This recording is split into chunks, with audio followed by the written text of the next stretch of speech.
Professor Adrian Wideman, PhD RD of San Jose State University's Department of Nutrition, Food Science, and Packaging, presents Careers in Food Management. If you'd like to learn more, subscribe to Professor Wideman's YouTube channel or check out her other videos on her YouTube page by clicking the icon at the top right-hand corner of the video at any time. Or visit San Jose State University's Food Management Concentration page or Nutrition, Food Science, and Packaging Department page through the links provided below. Now for our interview with Chef Todd Engstrom, experiences in the hospitality industry and culinary instructor. So my name is Chef Todd Engstrom. I've been in the hospitality industry for my entire career.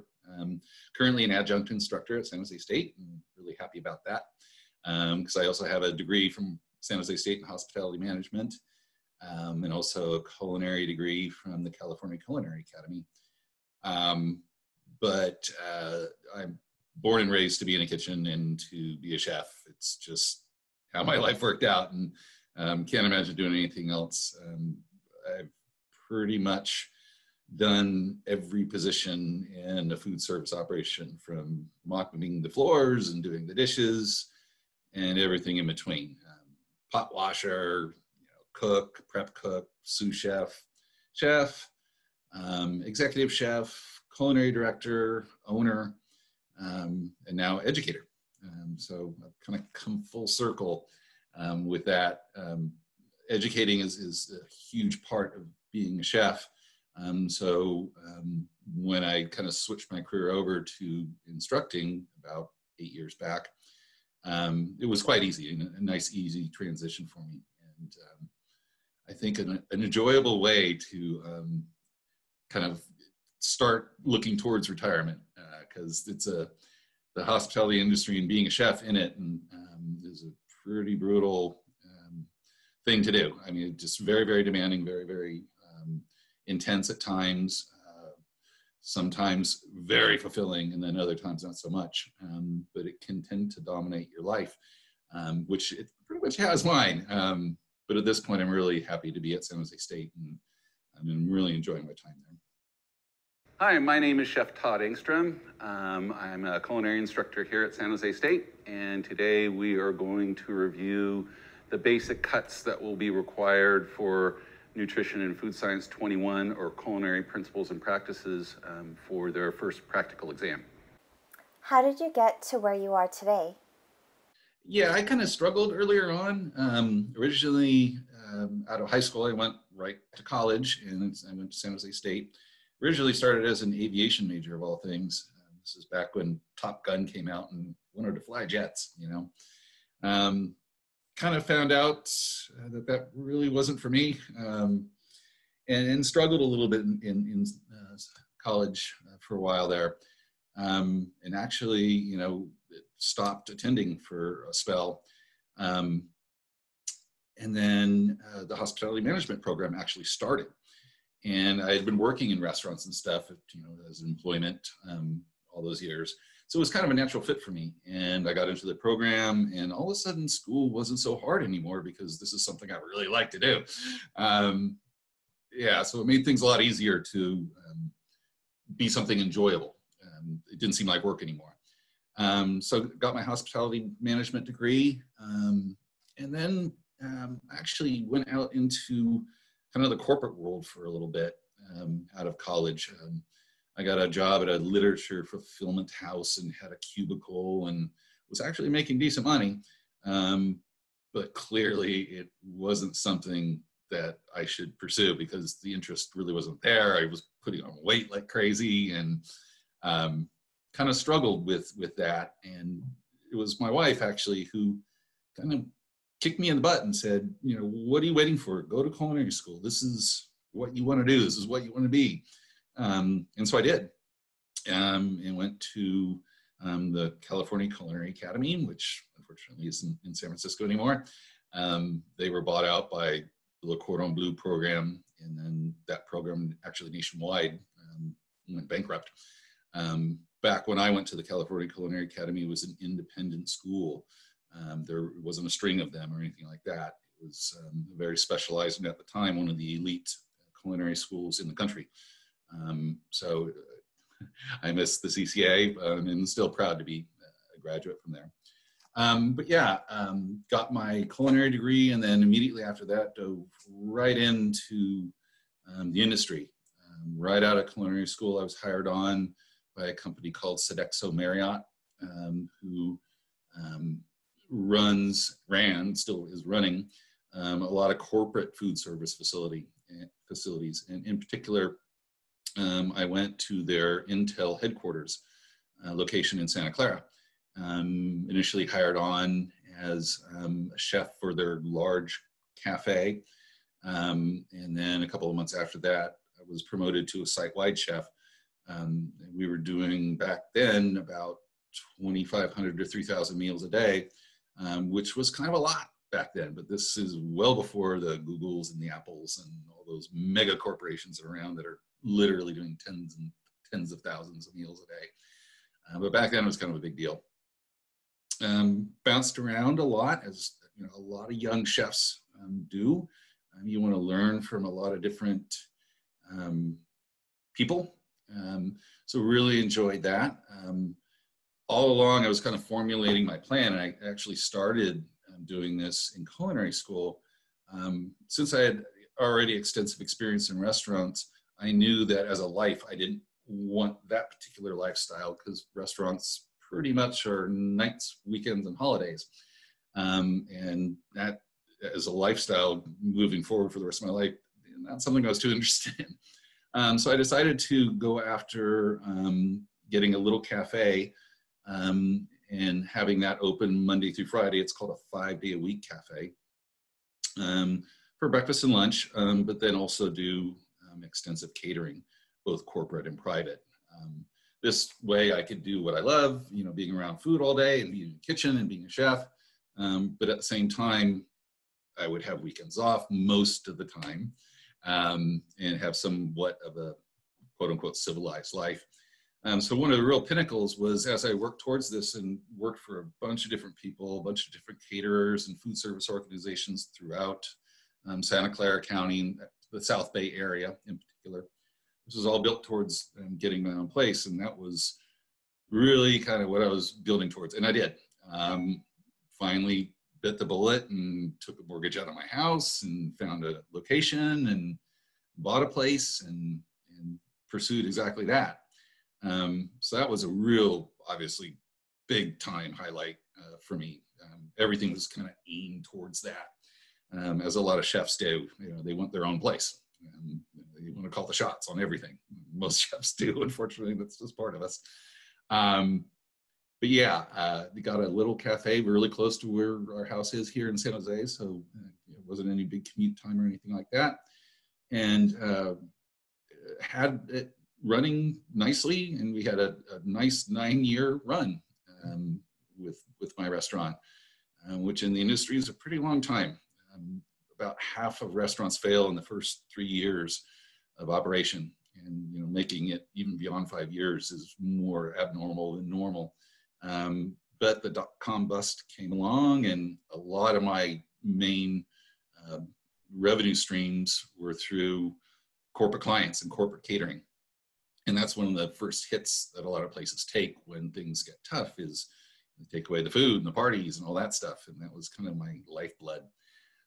So decided to sell it. Just working, you know, literally, and you hear these stories about owning a restaurant and working 12, 14, 16-hour days, day after day after day. Those stories are true. You don't really own a restaurant, it owns you.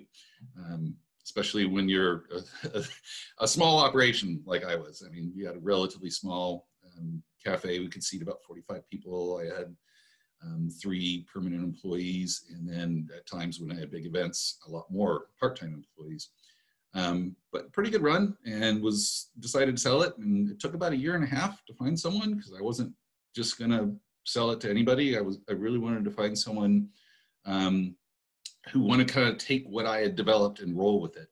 And finally found that person, and sold it to her. And God bless her, she lasted about 7 years there. I really didn't give her more than 6 months because she didn't have a whole lot of experience, but she was very enthusiastic, and she lasted 7 years, which I thought was a great run. But after that, one of the other kind of highlights of my career, after taking 6 months off, after selling a restaurant, I slept for about 4 of those because previously the only time I had off was literally between Christmas and New Year's. That's it. So no vacations or anything like that. So I took a big long stretch off. And it was my grandmother actually suggested, and she lives in Campbell, and right down the street was the International Culinary Center. And said, well, why don't you get a job over there? And I'm like, wow, that sounds kind of interesting. So I kind of watched, and eventually they had an opening for a catering and events chef to manage their events department, which, you know, was perfectly suited to do. Did a very grueling interviewing process with them, did something called a stage where you go and cook in front of people. And this was actually a bunch of chef instructors, including the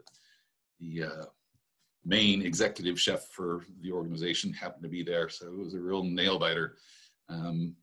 They basically gave me what's called a mystery basket, a bunch of various ingredients, and I had 45 minutes to do an appetizer and entree while they were watching in this display kitchen. They were elevated up, and all along they were asking me questions and trying to throw me off, and it was nerve-wracking. Probably the most nerve-wracking experience of my entire life, and I had some big ones before that.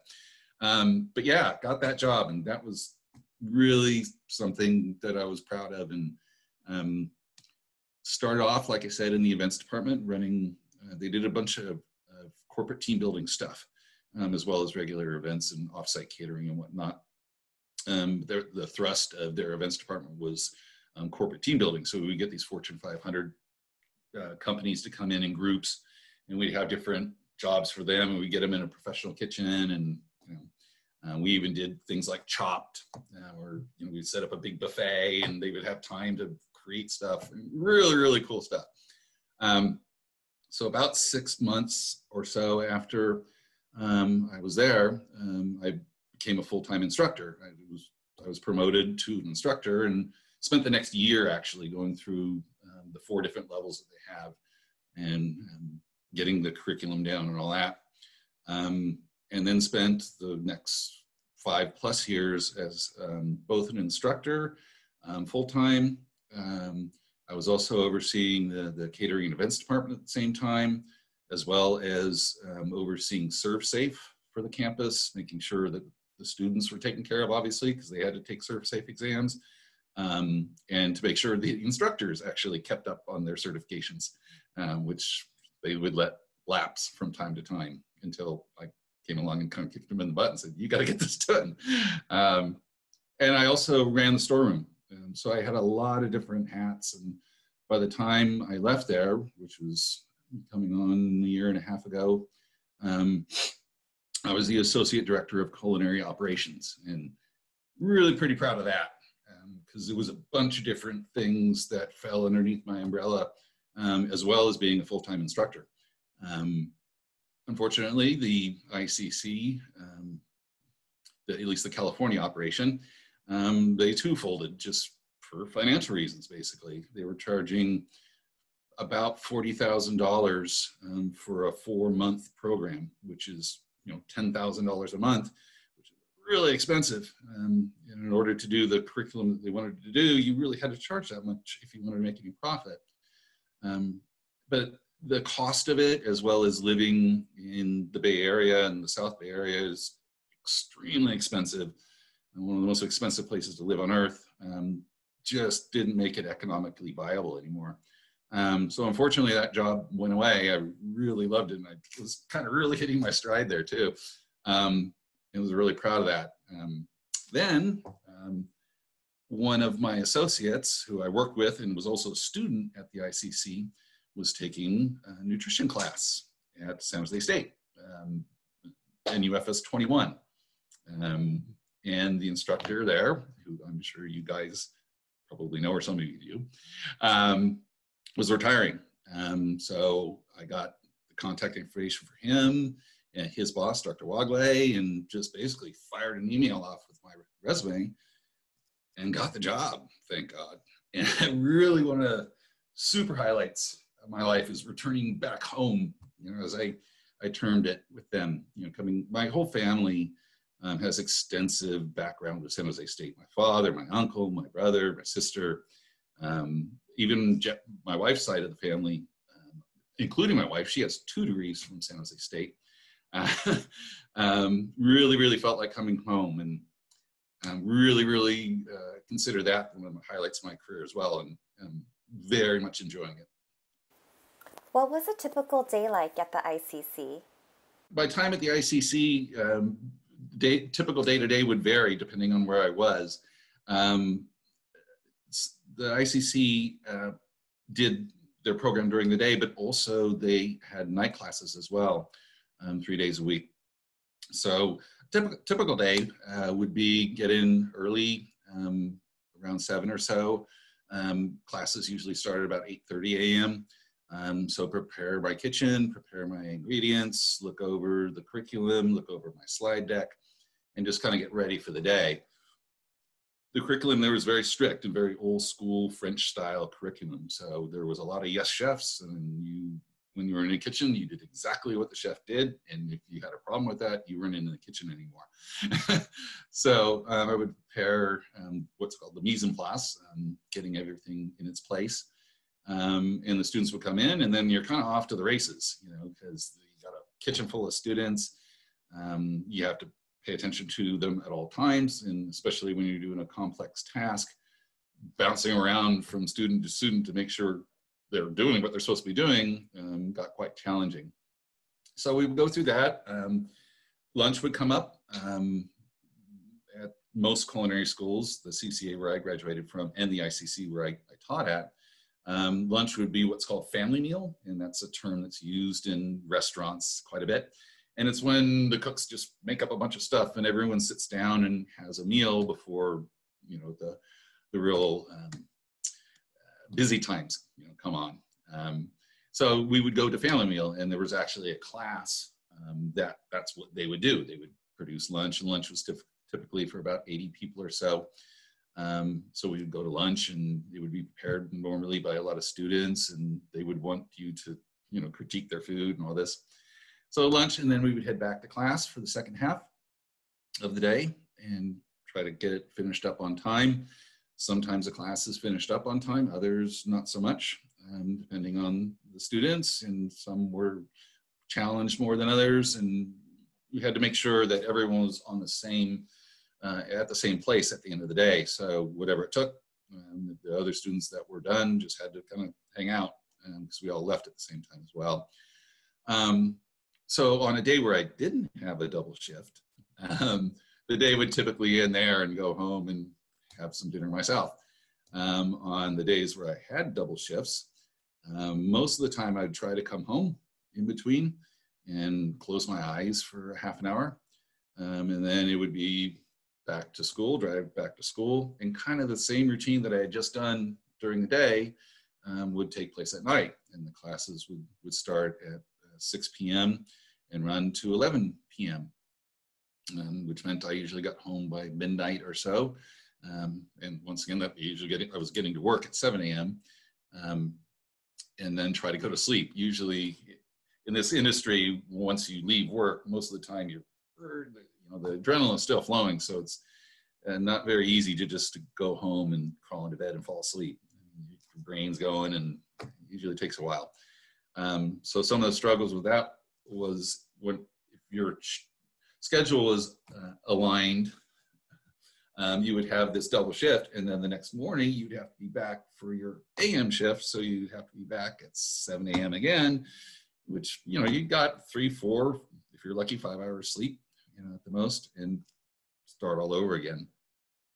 So that was a quote unquote typical day. This doesn't include the events that I was in charge of, and when those got mixed in, and managing the storeroom, doing safe and all this stuff. So a typical day would be something like that, although there was more atypical days than typical days there. What is a day like as an instructor at SJSU? It does vary from semester to semester, and it certainly has changed now with distance learning and trying to do distance labs for students. But back in this is my third semester at San Jose State, so the first 1.5, it was very similar to the ICC. I wouldn't have as much preparation to do. I would have to spend more time making sure my lecture was in place, because the classes that I did have that included labs, also, as you students know, it includes a lecture at the beginning of it. So get that kind of dialed in. There wasn't a whole lot of advantage getting to work early. A lot of my career was the earlier you got to work, the better. But most of the preparation for this kind of stuff was done at home. So I had to kind of adjust my thinking a little bit, that get this all done the night before at home, and then you're prepared to go in the next day. At least for the first semester, NUFS 21, Culinary Principles and Practices, was my main class. And one of the things that was really fun after we did the lecture, half the class would have a lab immediately afterwards, but we would prepare whatever's on the menu, but then kind of have a family meal as it is with the students. But then we'd also call down different faculty, and Leah and Dr. Wagley, hey, lunch is ready. You make a call and they come down, and we would have a typical kind of family meal again, and then wrap it up, make sure the lab is really clean and nice, because kind of one of my rule of thumbs is you always leave something a little cleaner than when you found it, because that way there's absolutely no way that you haven't done your job. You've done more than your job. So I kind of adopted that philosophy as well to the end of the day as far as that class was concerned. Some days I would have a class immediately after. My first semester, I had another lecture and lab class, NUFS 22, the Catering and Beverage Management class, 15 minutes after the conclusion of 21, which kind of cramped things in there. But because of my background, that's what I'm suited to doing. I'm suited to getting really intense work done for a real good stretch of time, and then crash and have some time off. So I was well suited for that in my typical routines. But then wrap up the day, and same as if I did. Thank goodness I don't have the double shifts at San Jose State. I can now just go home and a little bit earlier get a nice meal made and sit down with my wife or friends and enjoy the evening, and then get prepared for the next day. Now, roux can be used for many different things. Primarily, it's used as a thickening agent, but it also can provide substantial flavor. That's especially if it is a dark roux, which is a roux that's been cooked over a very long period of time. It becomes very, very dark in flavor and takes on a nutty type of flavor to it. A lot of those dark roux are used in Cajun or Creole cooking for things like gumbo or jambalaya or things like that. You can see my butter has been fully melted here. I'm going to add in my 25 grams of all-purpose flour. And you want to whisk that very briefly to get the butter and flour incorporated together. What are things that you have liked about your jobs? Like any job or any career, there's peaks and valleys. There are times when, especially if you're in love with your career, like I am with mine, that you're just euphoric, and an event goes really well, or a customer gives you some great feedback. I mean, I would explain this to my culinary students too. You can do events where people are just moved and are practically in tears by not just the food, but the whole event, and are just moved. And that's some of the time that you're just like, wow, you feel great. There's other times, however, certain people out there are virtually impossible to please. So you could do everything right. The food's great, the event went well. They would find something like, well, that waiter didn't have a tie on, or something like that. And that would be frustrating because it's like, this went really good and you should be happy and you're not. So that would be one of the valleys about it, and one of the things that wasn't so enjoyable. One of the really most enjoyable things, I think, that I've had in my career is being able to teach others. And as a chef, when you see your employees grow and are able to take on more responsibilities and do more complex tasks and recipes and stuff, that's super fulfilling because you're passing along knowledge. This is something you can't get out of a book. This is not something you can get out of a Zoom lecture. This is only something that you can get by going into a kitchen and doing the work. Simple as that. And to see employees who get into it and love what they're doing, like I do, is still amazingly satisfying. Great examples are some of the labs that I'm getting in for my students this semester.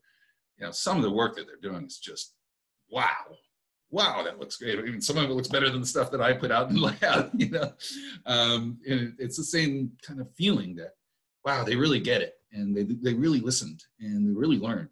And it's something that these people, and I've actually had employees who have called me years and years and years later, and I'm not trying to brag or anything, I'm just telling you the way it is, would just thank me, this happened back, at whatever place they would say, and just so happy to have gotten that knowledge from you. And I'm just as happy about that happening because it went somewhere and it's concrete. It made a difference. So that part of my job is amazingly satisfying. What kind of skills would a person need to succeed in a career like yours? There's several of them. Stick-to-itiveness is probably at the top of the list. Never give up. Pick yourself back up. You're gonna fall a lot. There's gonna be dishes that just are disastrous or events that are just disastrous, and there's nothing you can do about that. And the thing you got to remember is to not let it get to you and say, I'm human. I made a mistake. The big part is don't make the mistake over again. It's when you start repeating the same mistakes when you run into real problems.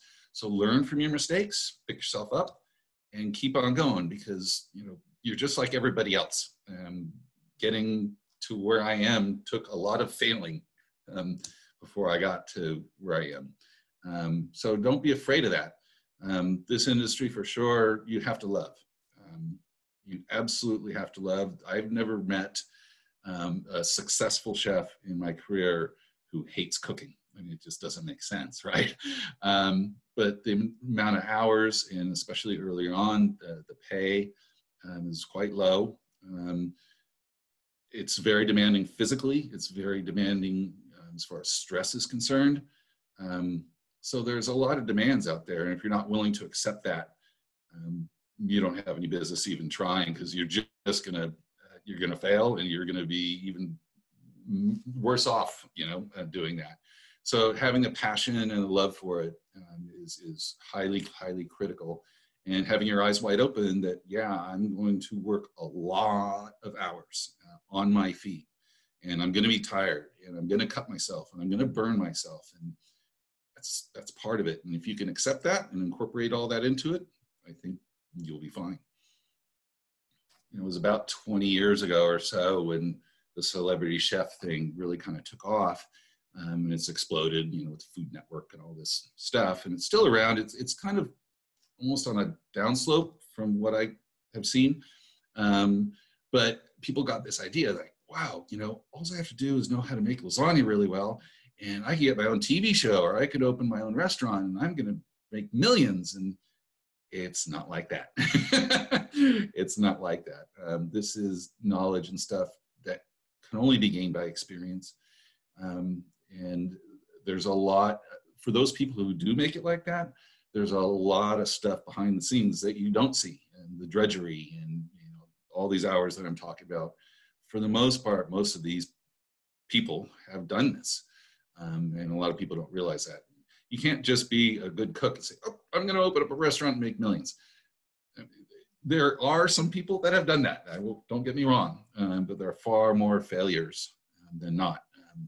because those people don't accept those things, those characteristics that I just talked about. And unless you can accept that, you're just setting yourself up for failure. Any other characteristics? Adaptability, I guess, is something that we really didn't touch on a whole lot, maybe a little, but it's something that I'm kind of learning right now. Is you always have to be adaptable, especially if you're going to go the education route. I never, ever in my life expected to be sitting in front of a computer teaching students. In fact, I tell my students and my family and friends, I became a chef. One of the reasons I became a chef was exactly that, so I didn't have to sit in front of a computer every day. And now I am, and it's actually been a whole new eye-opening thing for me. I'm learning a lot more about computers. I'm shooting live video, cooking shows, and I'm developing a whole new skill set, which was there before, but it was kind of buried. So adaptability is something that you really should get used to, especially in the educational part of this field. What's the average compensation like in the food industry and as an instructor? First of all, you know, all these stories that a lot of people hear about the food service industry is true, that entry-level positions, you know, starting out at the ground floor, a lot of times it's minimum wage. Fortunately, we're starting to, I think someone told me that San Jose or Santa Clara County, whatever, the minimum wage is around $15 an hour, which, wow, because I remember back in my day, it was like, you know, $3.65 an hour or some crazy thing like that. Yeah. So yeah, you have to accept that when you start out, you're not going to get paid too well. And there's a lot of people out there who have several jobs, you know, 2 full-time jobs in order to make ends meet. As you kind of go up the ladder, something like a sous chef and just say a middle-of-the-road restaurant, obviously, you know, higher-end restaurants are going to pay more than lower-end restaurants. It's just the way it works. But sous chefs, you know, you're talking 50, 60K in a lot of places nowadays. Super hard job being a sous chef because you are the guy the chef leans on. And if you don't get the job done, you're going to hear about it. But about 50, 60K, you get up to the chef range. And once again, it varies between whatever food service organization you're at. You know, if you're a chef at a Michelin starred restaurant, you're going to be making more than a chef at the diner down the street. More than that, I would say probably middle road for an executive chef. You're approaching 6 figures, around 80 grand to 100 grand ish. As far as the teaching career, your salary goes down. It just does. You're not working quite as many hours for sure, but there are, especially at places like San Jose State, there are a lot of benefits that are involved, and benefits that a lot of places don't offer. A good example is my wife is in the tech industry, and she's a director at a very large company, but my health benefits are better than hers, even though I make way less than she does. So that's one of the real perks about that. As far as when I was at the ICC compared to being an adjunct at San Jose State, it took a little bit of a dip in my salary, but not demonstrably. And fortunately for me, Dr. Wagley wants to load me up with as many classes as possible. So next semester, for instance, I can't have another class. It's not allowed. So she's maximizing my earning potential, which I'm really thankful for.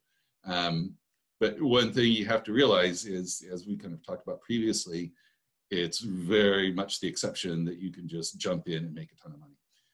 There is a lot of education and work and tutelage by your peers that has to happen. And those people that make it usually have that. I would say it's not a career to go after if money is your main desire. You know, if you want to go out and make money and that's the only thing you want to do, probably not the career for you. I mean, go into finance or something like that. You know, go to the stock market or something like that. It's gotten better, I would say, at least in my experience, as far as compensation is concerned. Part of the food service industry that I was part of when I was in college at San Jose State was the front of the house of being a waiter. right? Which doesn't involve cooking usually, but waiters get tips and stuff. And so that helps out a lot for those people in those positions. So it's gotten better. And certainly where I'm at now, it's definitely something that I can manage easily. But once again, to reiterate too, what I said previously, the benefits that are offered are really, really stellar and are quite a draw for me at my current position. What's your advice for students who'd like to go into your field? I think there's kind of two categories. There are the people that were kind of born to be in the industry and they just know it in their heart and their soul, and that's what they're going to do and pursue. And there's some people, like, it's actually, it kind of includes myself, even though I was cooking since I was 6 years old. When I got into college, I wanted to be a pilot. I was a dumb young kid and just wanted to fly jets and didn't really know what I wanted to do. So if you're someone like that, go out there and experiment around, get a couple jobs here or there, go to work in the kitchen, go to work in the front of the house, and see if you like it. Definitely fits for a lot of people really well, like myself, and then not so much for others. But you can change your mind, especially at a younger age, when you're not quite sure where you're going. Try a couple places out. I mean, it doesn't mean you got to spend years and years working for one person. No, it means, get a job in the kitchen, go in there and chop up and, do a couple 40-hour work weeks, 60-hour work weeks with a knife in your hand. And you're either going to go, wow, this is really cool, I really enjoy this, or you're like, get me out of here, and where's an office cube? I want to sit down in front of a computer or a box and look at it all day long. So yeah, those are kind of the two routes. Either you're born to do it and you're just going to do it your whole life, or you kind of discover it along the way, like I did. And when I did, and this is probably true for a lot of people, when they discover it, that passion within themselves, they go in full bore, head first all the way. I've seen that happen a lot. One of my sous chefs that I had at my restaurant was actually a friend of mine that was a member of the fraternity when I was at San Jose State, and the fraternity I was in at the time. And he was kind of unsure. His dad was an accountant, and it was kind of almost expected that he was going to take over the business. He wasn't so sure he wanted to, crunch numbers like that all day long. And he knew he had a passion to cook. So I hired him on as a sous chef. Chef Tom, he's called Chef Tom now, has very similar background. I brought him along with me on several operations, including when I got to the ICC. Got him along, brought him on board there. And he is actually now teaching culinary classes at a nearby high school. So he's almost followed the same route as I had. So yeah, either you're born to it or you kind of discover it along the way. But the passion is always going to be necessary. Thank you so much, Chef Todd, for taking the time to speak with us today. And thank you to our listeners. We hope we provided some insight into what it's like to be in the hospitality industry and work as a culinary instructor.